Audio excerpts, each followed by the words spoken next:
नमस्कार, स्वागत है आप सभी का द बिहार टॉप में। मेरा नाम उदित तारण है। देखिए, इस वक्त की एक और बड़ी खबर दिल्ली से निकलकर सामने आ रही है।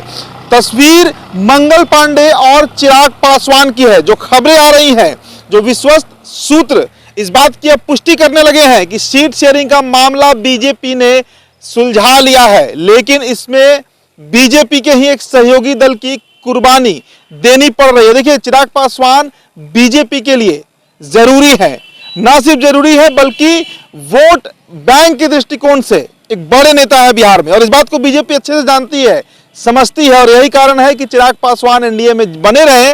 इसके लिए बीजेपी अंतिम तक प्रयास कर रही है और अब इसमें सफलता मिलते हुए बीजेपी को दिख रही है। जो खबर निकलकर सामने आ रही है उसके मुताबिक पशुपति कुमार पारस को भाजपा ने दो ऑप्शन दिया है। पहला, या तो वे चिराग की पार्टी में शामिल हो जाएं या फिर खुद को बीजेपी में शामिल कर ले और कमल के सिंबल पर, यानी जो बीजेपी की चुनाव चिन्ह है कमल छाप, उस सिंबल पर वो समस्तीपुर लोकसभा सीट लड़े। और लोजपा को 2019 में जो 6 सीटें दी गई थी, 6 ना सही 5 लोकसभा सीट इस बार चिराग पासवान को बीजेपी फिर देने जा रही है। मतलब बीजेपी ने चिराग को मना लिया है। और जो खबर है कि जेपी नड्डा के आवास पर मंगल पांडे और चिराग पासवान दोनों पहुंच चुके हैं, बैठक चल रही है और लगभग अब अंतिम मुहर जो होता है सीट बंटवारे का पार्टी की तरफ से, वो लगने जा रहा है। मतलब नीतीश कुमार भी माने हैं। नीतीश कुमार अपनी शर्तों पर जो 16 सीटों की मांग है उस पर बीजेपी तैयार है और चिराग पासवान को 5 लोकसभा सीट बीजेपी देने जा रही है। इसके अलावा सहनी, मांझी और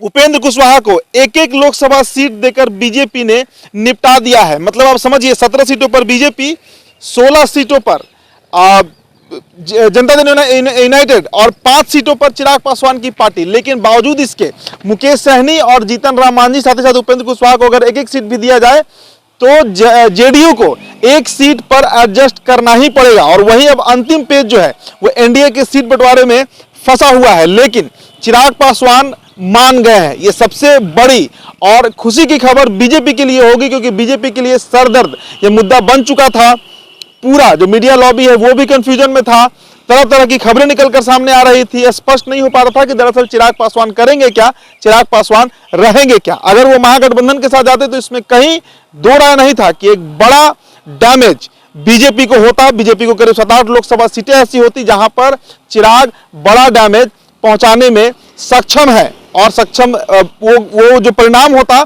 उसमें उसका प्रतिफल भी दिखता। लेकिन अब जो खबरें निकल कर आ रही हैं, चिराग पासवान लगभग मान गए हैं। बीजेपी में जेपी नड्डा आज अंतिम मुहर लगाएंगे। 5 लोकसभा सीट चिराग पासवान लड़ने जा रहे हैं। चाचा पारस की कहानी बीजेपी ने समेट दी है। या तो बीजेपी के सिंबल पे वो चुनाव लड़े या अपने भतीजे चिराग पासवान की पार्टी में शामिल होकर आग्रह करके कोई सीट अगर ले सकते हैं तो पशुपति कुमार पारस ले ले।